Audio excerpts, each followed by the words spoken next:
Hey, what's up, guys? In this lecture, we're going to talk about keypads. Keypads will allow us to add more input to our projects, as well as add a form of security. We're going to be looking at the 4x4 matrix style keypad.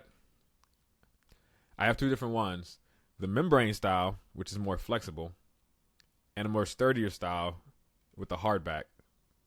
The pins are set up differently depending on which one you use. The way these work is there are 8 pins on the keypad, 4 rows and 4 columns. When a key is pressed, it makes a distinct connection between a row and a column. We're going to connect both keypads the same. We'll just change up some pin assignments in the code to accommodate the different pinouts. To help us use the keypad, we're going to look at the keypad library. This library isn't included with the Arduino IDE by default, and we'll need to download it. The keypad library will allow us to set up and start using the keypad immediately. Let's download the keypad library and add it to the Arduino IDE. To get the keypad library, you can search the Arduino website or Google for keypad library. Or you can navigate there directly at playground.arduino.cc/code/keypad. Once we're on the site, we can scroll down to the download section and select the keypad.zip.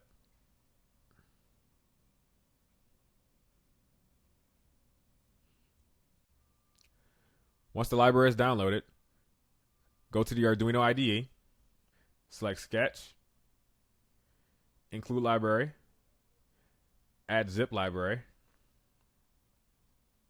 and navigate to the download.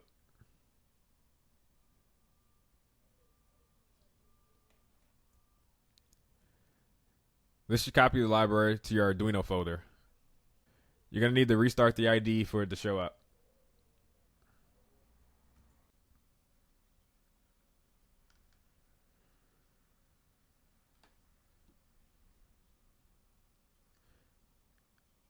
Now let's open the Hello Keypad example. Let's go to File, Examples, Keypad, and Hello Keypad.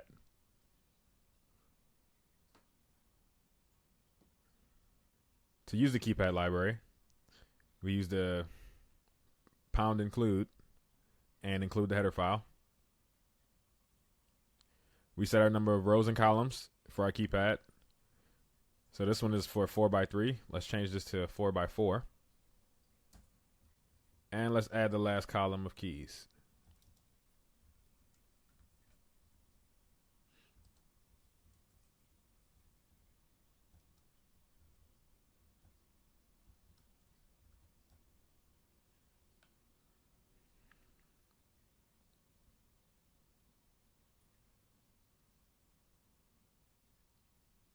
Let's also add pin 9 to the columns pin variable.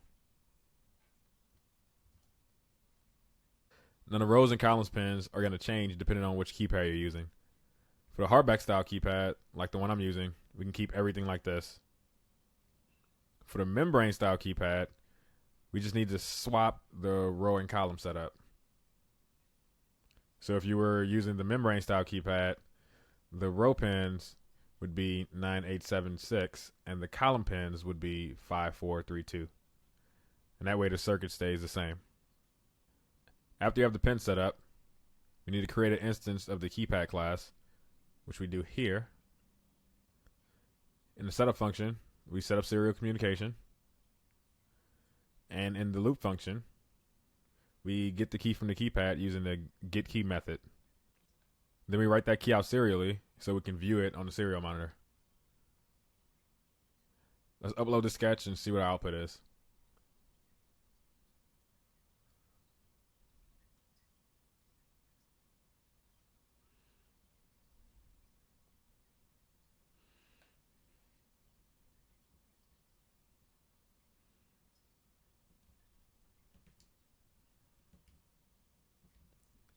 And you can see, as we press the button on the keypad, it gets output to the serial monitor.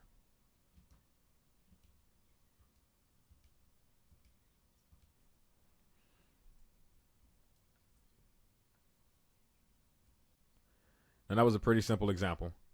Let's see what else we can do with the keypad library. Let's open up a different example sketch.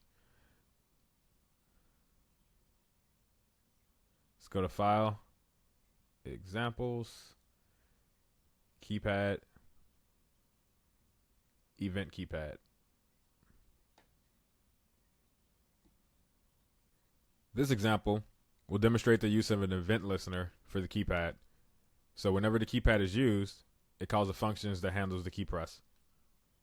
This particular example will toggle the state of an LED when the pound key is pressed and blink the LED when the star key is held down. Let's go through a sketch.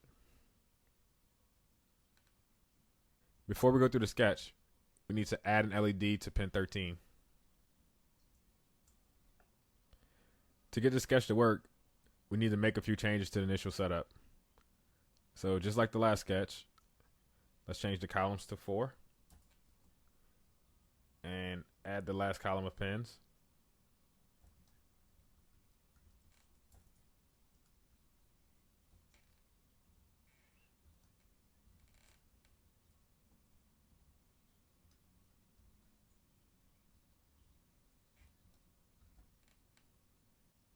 And let's add pin 9 to the columns pin variable.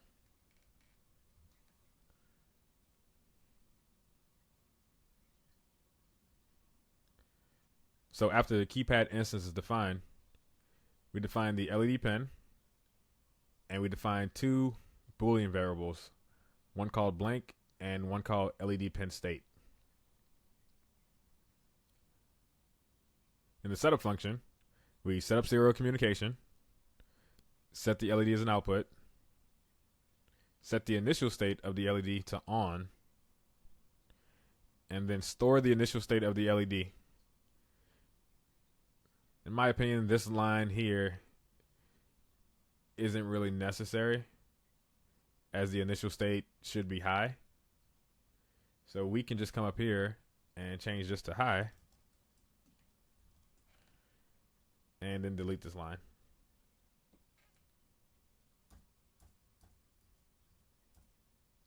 Then we add an event listener for this keypad, which triggers an event if the keypad is used. We set the event to the keypad event function, which we'll go through shortly.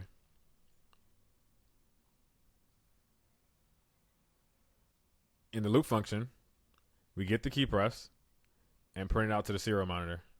We also toggle the LED state, then add a 100 millisecond delay if the blink variable is true, which will give us a blinking effect if the blink variable stays true. It's initially false, so it won't do anything the first time around. Let's look at the keypad event function. So when the keypad is used, this function is called. We have a switch statement, which for those unfamiliar, is similar to an if statement. We use the getState method, which can have 4 results: idle, pressed, released, and hold. If the button is pressed and the key is pound, we toggle the LED state and save the current value to LED pin state. If the key is being held and the key is star, we set the blinking variable to true. If the key has been released and the key is star, we restore the state of the LED before it started blinking, then set the blink variable to false. So we toggle the LED with pound and make it blink by holding star. We can also still read the values on the serial monitor. Let's save and upload the sketch.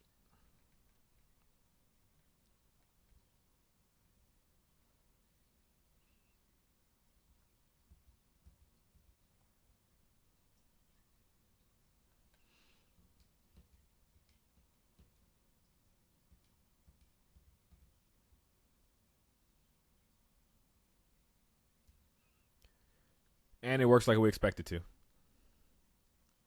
If the LED was on before it began blinking, it's still on afterwards. If it was off before blinking, it's off afterwards. And that's it for our lecture on keypads. See you in the next lecture. Peace.